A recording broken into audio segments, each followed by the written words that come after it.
أعوذ بالله من الشيطان الرجيم بسم الله الرحمن الرحيم الحمد لله رب العالمين الرحمن الرحيم مالك يوم الدين إياك نعبد وإياك نستعين اهدنا الصراط المستقيم صراط الذين أنعمت عليهم غير المغضوب عليهم ولا الضالين.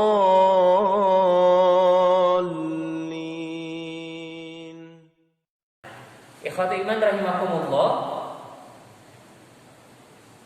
Dalam kesempatan kali ini insyaallah kita akan menjelaskan apa atau sedikitnya sharing dan saling memotivasi Pak, terkait dengan fenomena yang terjadi sekarang. Jadi kata Allah Subhanahu wa taala, "Qul la yusibanna illa ma kataballahu lana." Tidak menimpa kami kecuali ketika hal tersebut telah Allah tetapkan kepada kami pegangannya Pak. Bahkan ikhwati iman rahimakumullah, apa yang Allah Subhanahu wa taala takdirkan kepada seseorang semuanya merupakan bagian dari ujian. Dulu saya pernah menjelaskan ada banyak bentuk ujian yang Allah Subhanahu wa taala berikan kepada manusia.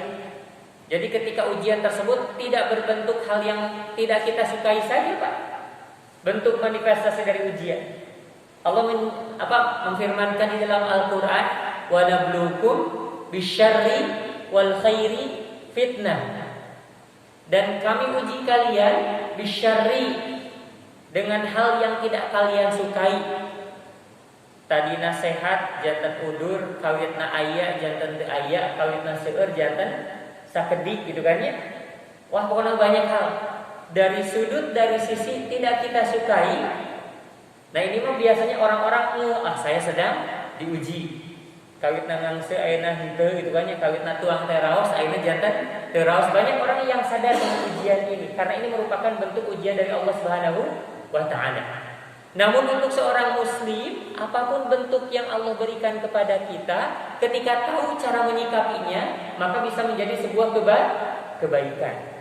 Kawitna aya sasarangan sareng urang, jantan teu aya utamina jalmi-jalmi nu urang dipika, deuleuh dipikanyaan. Sadere ngantunkeun, sepuh ngantunkeun, murang kalih ngantunkeun atawi pasangan urang sarena ngantunkeun contoh. Gitu kan ya. Ikhwati iman rahimakumullah.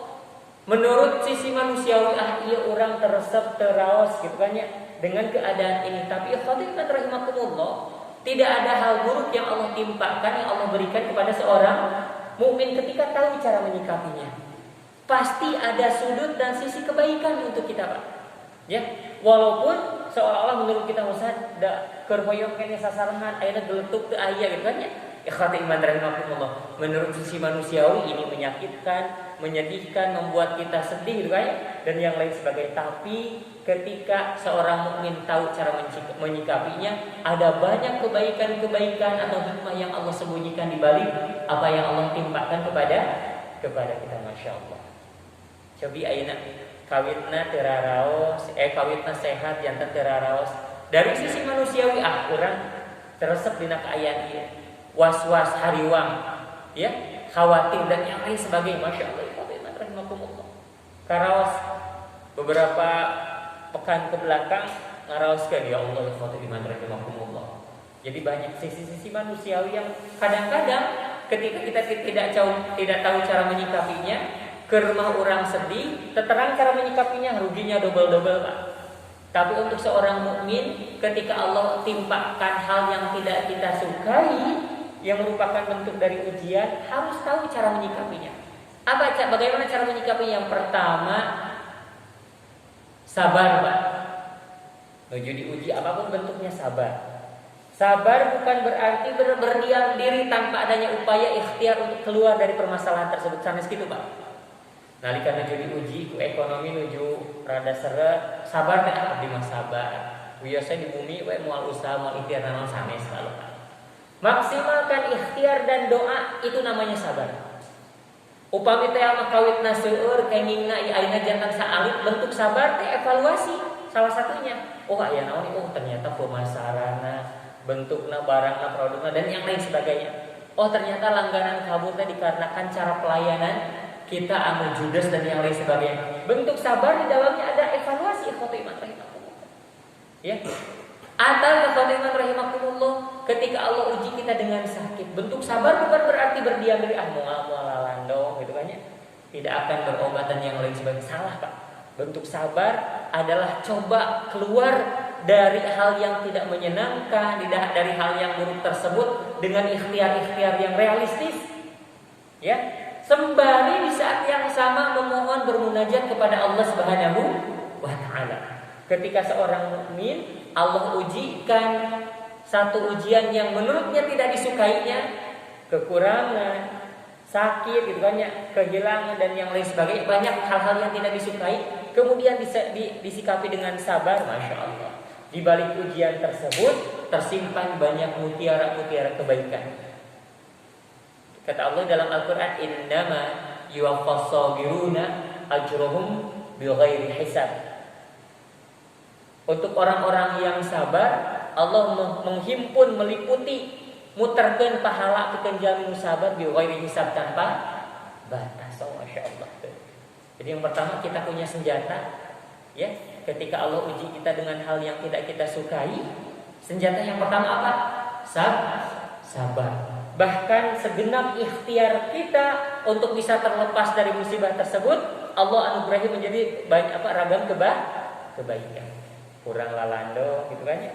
Tatambah tapi berikhtiar untuk memperbaiki keadaan. Ikhtiar tersebut merupakan bentuk implementasi dari sabar. Maka selama kita berikhtiar, selama itu pula kebaikan untuk kita tuh, Masya Allah. Jadi luar biasa. Bentuk ujian, bentuk musibah yang Allah berikan kepada kita dari hal yang tidak kita sukai, banyaklah contohnya terkadang dijelaskannya. Ya, dari hal yang tidak kita sukai, salah satunya adalah cara menyikapinya dengan sabar. Di dalamnya juga sabar, ada bentuk sabar itu apa? Berikhtiar maksimal. Yang kedua introspeksi. Nah, urang teh biasa kieu kumahanya. Ya, teu kenging dugika teras-terasan ngaraos leres wae. Ya, seorang manusia tidak akan bisa belajar di dalam hidupnya ketika dia selalu merasa paling benar. Mau tiasa belajar Pak. Upami atau tidak akan bisa memperbaiki kesalahan ketika sudut di dalam dirinya senantiasa merasa benar.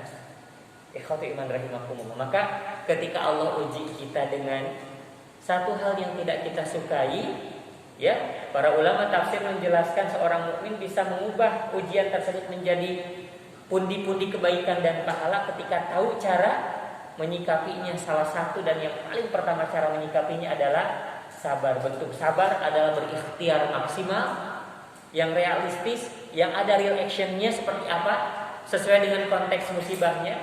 Yang kedua, di sana ada bahan untuk mengevaluasi kenapa bisa seperti ini, ya. Ketiga, sambil merapat berdoa kepada Allah Subhanahu wa taala, Masya Allah. Nah, ini yang pertama, cara menyikapi ujian dalam bentuk hal yang tidak kita sukai, maka sikapi dengan cara bersabar.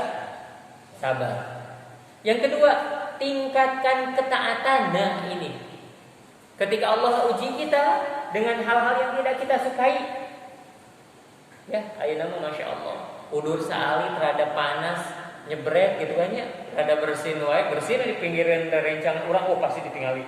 Ya. Ikhwatu iman rahimakumullah. Nah, maka ikhwatu iman rahimakumullah, kata Rasul sallallahu dalam banyak tafsirnya menjelaskan ketika seseorang Allah uji dengan hal-hal yang tidak kita sukai, ya, dengan hal-hal yang dengan ujian itu namanya, dari sisi tidak kita sukai, maka Rasulullah SAW menginginkan kita untuk meningkatkan ketaatan. Nah, itu luar biasa. Ya, Masya Allah. Ayeuna menuju usum istilah isoman, ya, isolasi mandiri atanapi perawatan penanganan tak luar biasa. Caranya tingkatkan terus ketaatan. Ya.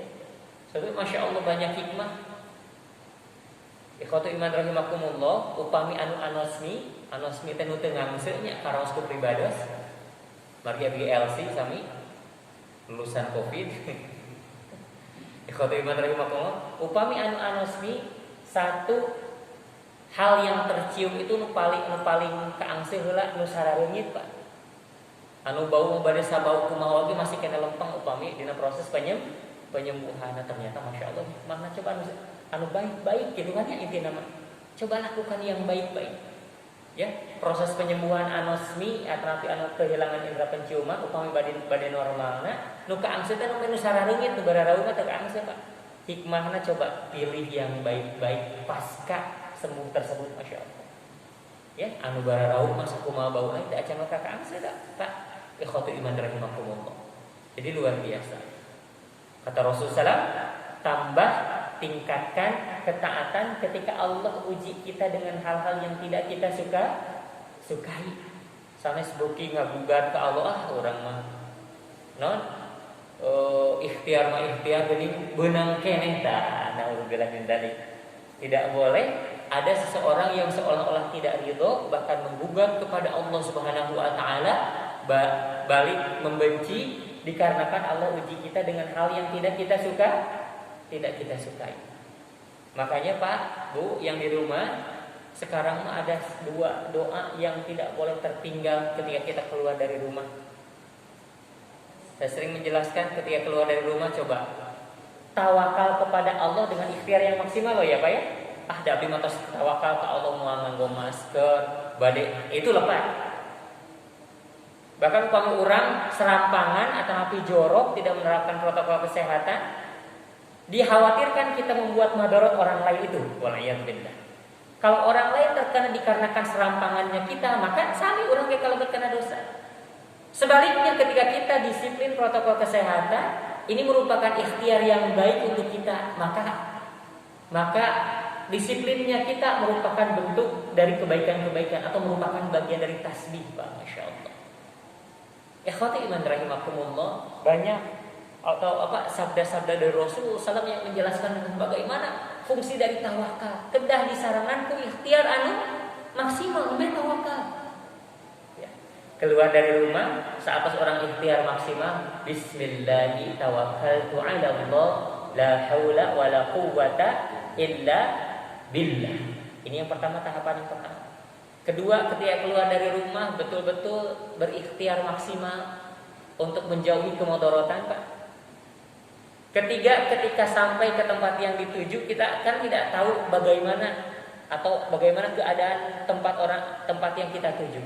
Maka perlindungkan diri kita dengan cara apa? A'udzu bikalimatillahi tammati min syarri ma khalaq. Tos ikhtiar maksimal ya untuk menjaga protokol kesehatan, menjaga diri kita, menjaga orang lain. Kalau kita membawa madarat untuk orang lain, kemudian kita baca bismillahirrahmanirrahim. Sesudah itu ke tempat yang kita tuju, kita membaca a'udzu bikalimatillahi tammati min syarri ma khalaq. Ternyata ditakdirkan masih keneh-kenyi, maka itu yang terbaik menurut Allah untuk kita. Tenang sebetulnya, Pak. Harus disikapi dengan tenang ketika betul-betul realistis atau mempedomani apa yang Allah Subhanahu wa taala firmankan. Sekali lagi, kalau di bumi nama Pak, bismillahirrahmanirrahim tawakkaltu 'ala Allah la haula wala quwwata illa billah. Kata Nabi diteraskan illa billahil aliyyil azim. Biasa. Margi al-ali al-azim atau menjelaskan tentang sifat Allah Subhanahu wa taala. Anu maha agung, anu maha tinggi, anu maha agung. Sabada begitu sing ikhtiar maksimal, Pak. Ya, sangkan kita menjaga diri kita dari kemadaratan yang mungkin dibawa oleh orang lain atau menjaga orang lain dari kemadaratan yang mungkin dibawa oleh kita.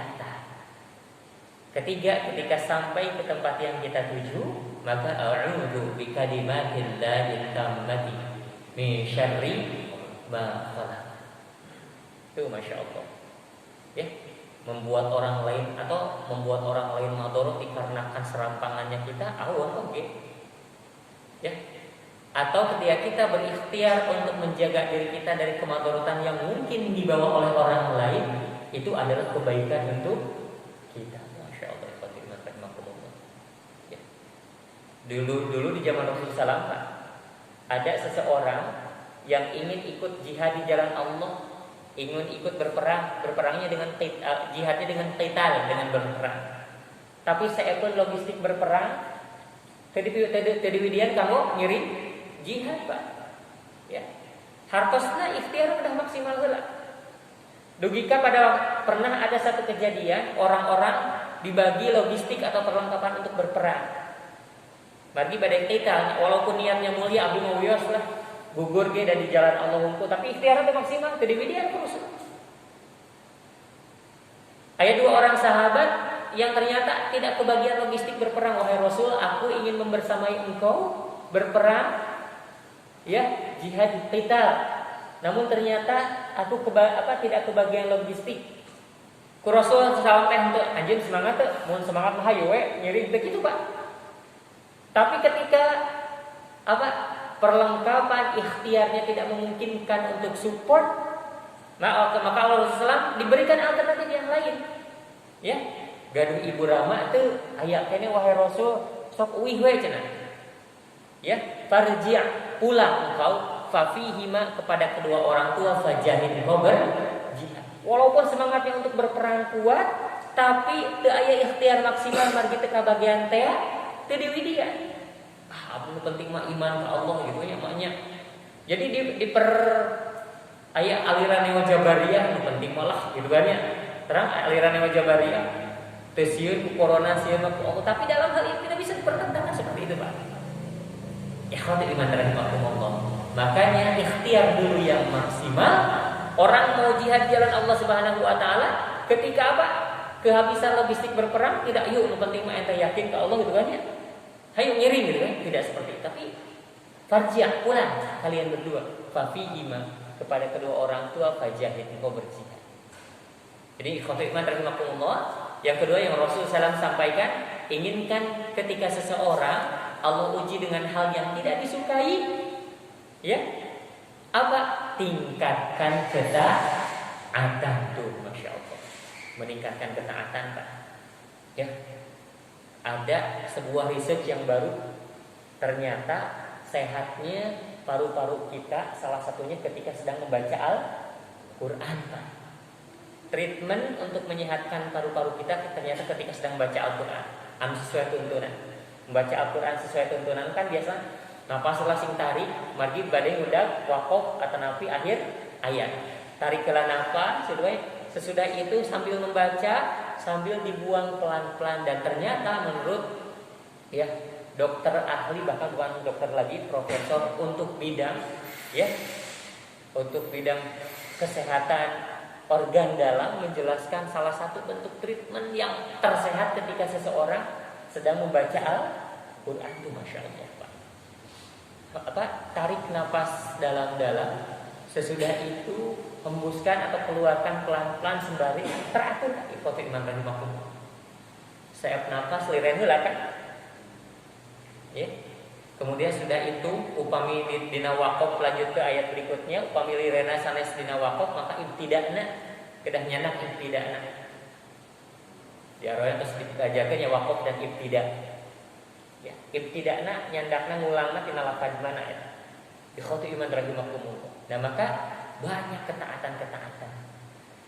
Ketika sedang sakit, masya Allah, hal yang menenangkan salah satunya adalah dengan memperbanyak zikrullah, zikir kepada Allah Subhanahu wa taala.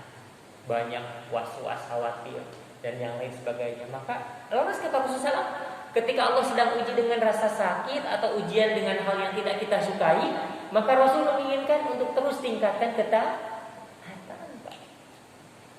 Terus tingkatkan ketaatan. Ikhwatu iman rahimakumullah. Ya, ada imun, aman dan iman gitu kan ya. Upami imun mah kutuangeun atanapi psikologi, keadaan psikologis ya. Atanapi dengan asupan-asupan suplemen multivitamin. Aman mah dengan 3M ya, mencuci masker. Iman dengan cara banyak berdoa, bermunajat kepada Allah Subhanahu wa ta'ala. 3 formula itu betul-betul sanes dina kata-kata hukum ikhwati iman rahimahullah. Maka tadi kata Rasulullah ketika menyikapi ayat wa nabluukum bisyarri wal khairi fitnah, kami uji kalian dengan hal yang tidak kita sukai, itu merupakan bentuk dari ujian. Ketika merasakan hal tersebut, maka kata Rasulullah yang pertama sabar, memaksimalkan ikhtiar, gitu kan ya? Sabar tadi apa? Memaksimalkan untuk ikhtiar, coba untuk keluar dari apa? Dari masalah, dari rasa sakit, dari keadaan yang Allah ujikan kepada kita, disertai dengan muhasabah, perbanyak dengan memperbanyak berdoa pada Allah Subhanahu wa taala. Bentuk sabar. Yang kedua, tingkatkan ketaatan. Banyak waktu lebih ketika Allah uji kita dengan hal yang tidak kita sukai, sebetulnya banyak waktu lebih yang Allah luangkan kepada kita. Sedikitnya Allah menginginkan kita untuk coba tingkatkan kualitas ketaatan. Tiasa jadi 7 dina 2 minggu teh khatam itu banyak Al-Qur'an, tetapi banyak hal ikhwati iman rahimahullah. Jadi Rasulullah sallallahu alaihi wasallam mensabdakan fenomena sekarang itu bukan berarti, atau konsep dari Rasul yang dijelaskan dahulu bukan berarti tidak aplikatif kalau diterapkan di zaman sekarang, bahkan luar biasa ikhwati iman. Nah, ini yang ketiga, Rasulullah menjelaskan bukan hanya sabar, bukan hanya tingkatkan ketaatan kepada Allah Subhanahu wa taala. Yang ketiga, mohon kebaikan dari musibah yang sedang kita alami, yang Allah ujikan kepada kita. Ya Allah, mugia sakit ieu enggal didamangkeun, terus mugia waktosna dipapari waktu sakit ieu dijantankeun pundi-pundi kebaikan untuk kita hikmah. Ya Allah, mudah-mudahan keadaan ekonomi sekarang, contohnya keadaan ekonomi yang sedang saya alami sekarang, rasa sulit, keterbatasan ini, Allah atau Engkau ganti dengan kebaikan-kebaikan. Minta, mohon kebaikan dari hal buruk yang sedang kita alami. Nah, sawang sunnah. Sebaliknya ikhwati iman, ketika kita lihat orang lain yang sedang Allah uji, Pak, laju mudurnya si bapak fulan, si ibu fulana, jigana si fulan si fulana teh diuji dengan kesulitan ekonomi. Banyak hal yang bisa kita lakukan. Upami tadi mah sisi kita yang sedang mengalami ujian. Yang kedua, sisi kita yang melihat orang lain yang sedang diuji oleh Allah Subhanahu wa taala. Apa kata Rasul? Pertama, doakan, Pak. Kamari dina Jumatan tubaras ngajelaskeun ada yang disebut ad-du'a ala ghahril ghaib. Coba mudah-mudahan sabadana dijelaskan ieu jantan hiji manifestasi kebaikan untuk kita. Di dalam Islam ada yang disebut ad-du'a bi dhuhril ghaib. Bi dhahril ghaib. Mendoakan orang lain tanpa sepengetahuan orang lain yang kita doakan. Tuh, dahsyat luar biasa. Kata Rasulullah, sabda Rasul dalam hadis, ma min 'abdin muslim yad'u li akhihi bi dhahril ghaibi illa qala al-malaku falaka bimithli. Tuh, masyaallah. Ma min 'abdin muslimin, tidak ada seorang muslim yad'u li akhihi, mendoakan untuk saudaranya bi dhahril ghaib, tanpa sepengetahuannya. Gitu kan ya? Tanpa sepengetahuannya. Utamina nalika urang ningali si fulan nuju si fulan jigana nuju Allah uji dengan hal-hal yang sulit. Kemudian kita mendoakan orang tersebut tanpa sepengetahuannya. Ya. Ma min 'abdin muslim yad'u li akhihi bi dhahril ghaibi. Tidak ada seorang mukmin yang mendoakan saudaranya dari sisi tanpa sepengetahuannya, illa qala al-malaku, kecuali para malaikat atau seorang malaikat akan berkata, falaka bimithli, untukmu sama seperti yang engkau mintakan untuk saudara. Jadi inti nama ada pantulan kebaikan yang sama kita akan mendapatkannya. Urang mangadoa kanggo saderek, urang tanpa sepengetahuanna, gitu kan ya. Tapi urang didoakan sanes ku jalmi. Mungkin ku jalmi teh didoa, ku jalmi nu sanes didoakan. Tapi di saat yang sama malaikat berbalik mendoakan kita. Ya. Illa qala al-malaku falaka bimithli. Kecuali ketika kita ya ketika kita sedang mendoakan orang lain tanpa pengetahuannya, di saat yang sama ada malaikat yang berkata falaka, untuk engkau bimithl, ya sama seperti yang engkau mohonkan, mintakan untuk saudara. Iya Pak, tekeni syafaqallahu ko cara gitunya. Doakeun nya mohon mangga mudah-mudahan enggal damang eta mah dina lisan ukur liren heula sakedap doakeun sing khusyuk, doakeun sing ikhlas. Ya, berhenti sejenak, doakan yang khusyuk, doakan yang ikhlas. Kata Rasulullah, "Ma min 'abdin muslimin yad'u li akhihi bi dhahril ghaib." Tidak ada seorang mukmin yang mendoakan saudaranya tanpa sepengetahuannya, illa qala al-malak, kecuali ada malaikat yang berkata falaka bimithli. Tekeng sawangsulna upam urang agaduan kakeul gitu nya, syukur gitu kan. Naudzubillah. Pak, kebencian kita terhadap orang lain, naudzubillah, dina kata-kata hikmah, al-karahatu li ayyi muslimin ka ikhraqil bait ijla'il fa'rad. Ketika kita punya kebencian terhadap orang lain, sama seperti membakar rumah untuk mengusir tikus. Rugi nanya Pak ya. Upami orang gaduh ka sundal, gaduh ka keul, ka batur, ya, ka ikhraqil bait li ijla'il fa'rati. Seperti halnya orang kita membakar rumah kita dengan tujuan untuk mengusir tikus. Di bumi aya beurit atapi aya cucurut. Solusina membakar rumah contoh dewa. Seperti itu ketika kita punya rasa benci ka keul ka batur. Masya Allah, makanya coba terapi untuk betul-betul mensucikan hati kita dari rasa membenci terhadap orang. Ustaz, da bongana si itu wajar beureun abdi benci bongana si itu muhun. Secara manusiawi mungkin wajar. Tapi ketika kita ingin berlari dari rasa wajar tersebut menuju kebaikan dari Allah Subhanahu wa taala, berarti salah satunya apa?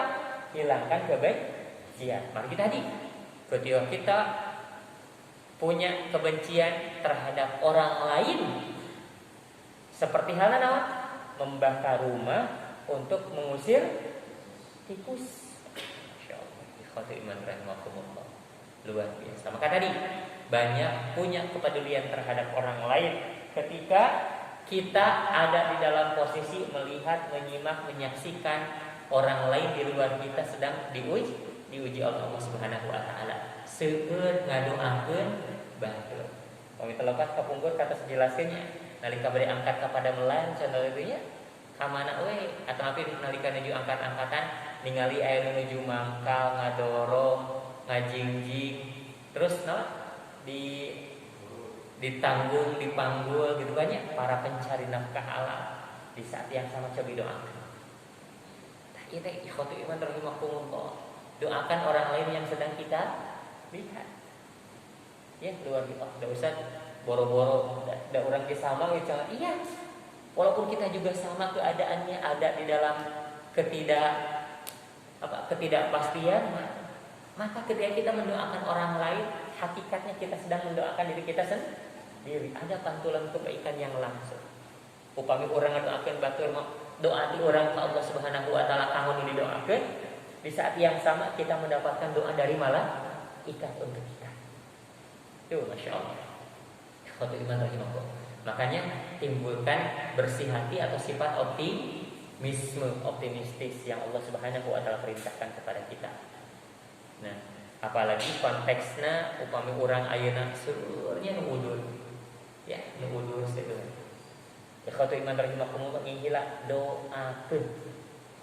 Upami nu udurna teh memungkinkan untuk ditengok, maka kita tengok. Si fulan nyeri waos, si fulan teu ka masjid wae pas katingali ditaroskeun ka kulawargina karasa nuju nyeri waos ya. Atapi nuju budug gitu kan nya.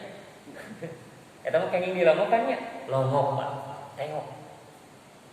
Kenapa? Di dalam hadis riwayat Imam Muslim itu Masya Allah ada satu motivasi dahsyatnya menengok orang yang sakit. Ketika seseorang menengok orang yang sakit nembe berangkat, ya maka seolah-olah dia sedang berjalan-jalan tamasya di taman surga sambil memetik buah yang ada di dalam atau di kanan kirinya. Dahsyat Pak. Teu acan dugi ka tempatna itu kan nunggu di perjalanan. Ustaz abdi mah nengok nage 5 langkah dari rumah contoh tanya. Tetap sama. Selama di dalam perjalanan maka seolah-olah kita sedang berada di taman surga sambil memetik buah-buahan yang ada di kanan dan kiri taman surga tersebut. Nalika kita berproses atau nanti di jalan badai nengok anu udur. Nu uduran nu kenging ditengok banyak, teu kenging bunuh diri. Saya pengen syariat dari Rasul. Wios isolasi mandiri ge cenah ieu nya. Badai di lomok teu kenging gitu.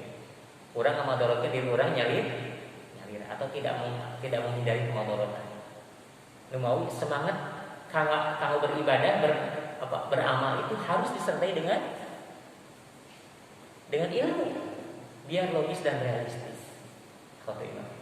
Yang kedua, ketika kita dugi atau sampai ke tempat anu udurna, maka ada badai doa kebaikan dari para malaikat. Akan dihujani rahmat kebaikan ketika kita dugi kanu dituju. Ya, tadi kalau teu dama dugi ke tempatna masyaallah. Itu ada kebaikan-kebaikan yang seolah-olah tidak bisa kita bendung saking banyaknya rahmat dari Allah Subhanahu wa taala. Kemudian ketika kita menengoknya di pagi hari, ada sab'ina alfan minal malaikat, ada 70.000 malaikat yang mendoakan kita sampai sore hari, Pak. Masya Allah. Ketika kita menengoknya sore hari, ada 70.000 malaikat yang mendoakan kebaikan untuk kita sampai pagi hari. Makanya di dalam istilah agama banyak pagi petangnya harusnya. Ya, bil ghudwi wal awsal bil asyi wal ibkar. Kebaikan. Kumaha cenah Ustaz upami anu udurna teh teu kenging dilongok seperti uju anu penyakit menuju booming trending gitu nya. Ayeuna maka salah satunya beri motivasi, beri doa menurut ayeuna kan kos majeng teknologinya, berikan motivasi. Yuk damang insyaallah sehat gitu kan ya. Berikan kata-kata motivasi walaupun di telepon atau di chat di jam ya. Luar biasa. Ternyata penting Pak adanya motivasi dari orang lain ketika kita sedang merasakan sakit itu luar biasa. Sok komo upami sareng tiba-tiba ngirim semur jengkol gitu kan ya via Boeing gitu ya. Luar biasa. Upami kita seperti gitu. Maka ikhwati iman rahimakumullah tadi qul la yusibana illa ma kataballahu lana. Tidak ada yang menimpa terjadi kepada kita kecuali sudah Allah tetapkan untuk kita. Caranya apa? Ikhtiar maksimal untuk bisa sehat ya, untuk bisa terjaga dan menjaga awas. Salah seorang ngarawas terjaga hukum tapi tidak bisa menjaga orang lain. Ya, ikhtiar maksimal untuk terjaga dan menjaga. Ketika Allah ternyata timpakan kita dari hal yang tidak kita sukai, maka akan bisa menjadi kebaikan ketika treatmentnya, cara menyikapinya dengan 3 hal tadi ya Pak ya. Nah, selanjutnya terakhir, ketika kita banyak mendoakan orang lain tanpa sepengetahuannya, hakikatnya itu memperlihatkan jujurnya keimanan kita. Kata Syekh Muhammad bin Shalih Al-Utsaimin, mufti dari Arab Saudi yang sudah rahimahullahu taala, yang sudah wafat, menjelaskan ad-du'a bi dhahril ghaibi yadullu dalalah ala sidqil iman. Ketika kita banyak mendoakan orang lain tanpa sepengetahuannya, sebetulnya itu sebuah pertanda indikasi jujurnya keimanan kita. Di waktu senggang kita melihat, mengetahui, menyaksikan orang lain yang sedang Allah uji, maka kita doakan orang tersebut, maka luar biasa. Itu akan menjadi pundi-pundi kebaikan yang akan Allah Subhanahu wa taala anugerahkan kepada kita ketika kita banyak mendoakan orang lain. Ikhwati iman rahimakumullah. Jadi intinya yang pertama ya, tetap harus berikhtiar maksimal untuk sehat. Sesudah berikhtiar maksimal untuk sehat, untuk terjaga, tapi ternyata contoh pahitna orang ternyata kenging itu, kenging musibah apapun bentuknya ya, bukan berarti musibahnya iya wae gitu kan ya. Maka kata Rasulullah tadi. Kemudian yang terakhir ada sebuah doa yang Allah ajarkan, yang Rasulullah SAW ajarkan. Kalau nggak salah dulu saya pernah, tapi nggak apa-apa. Pilih hilaf deh-nya. Apa? Allahumma ahyini maka natil hayatu khairan li wa tawaffani maka natil wafatu khairan li. Ya Allah, hidupkanlah aku atau panjangkanlah umurku, maka natil hayatu selama panjang umur tersebut khairan li, baik buatku. Wa tawaffani dan wafatkanlah aku, maka natil wafatu selama wafatku tersebut khairan li, baik untukku. Doa yang sangat luar biasa. Insyaallah dikintun ka Pak Haji Pendingkeun ya. Kalau mungkin disebarkan, terus mungkin oke biasa diamalkan ke orang sadaya. Khotibah rahimakumullah, rubina punten bahasana gado-gadonya. Bagi orang Ciamis mah teu tiasa lepas tina nyunda pisan gitu kan. Mudah-mudahan Allah Subhanahu wa taala anugerahkan kita untuk bisa mampu menjaga diri kita, kemudian menjaga orang lain dari kemudaratan yang mungkin saja kita bawa dan teu katingali mungkeul kanannya si virus teh numawi ya, menghindarkan. Kemudian mudah-mudahan Allah tetap menjaga motivasi dan semangat kita untuk terus meningkatkan kualitas ketaatan dan kebaikan kepada Allah Subhanahu wa taala. Subhanakallahumma rabbana wa bihamdika asyhadu an la ilaha illa anta astaghfiruka wa atubu ilaik. Rabbana atina fid dunya hasanah. Assalamualaikum.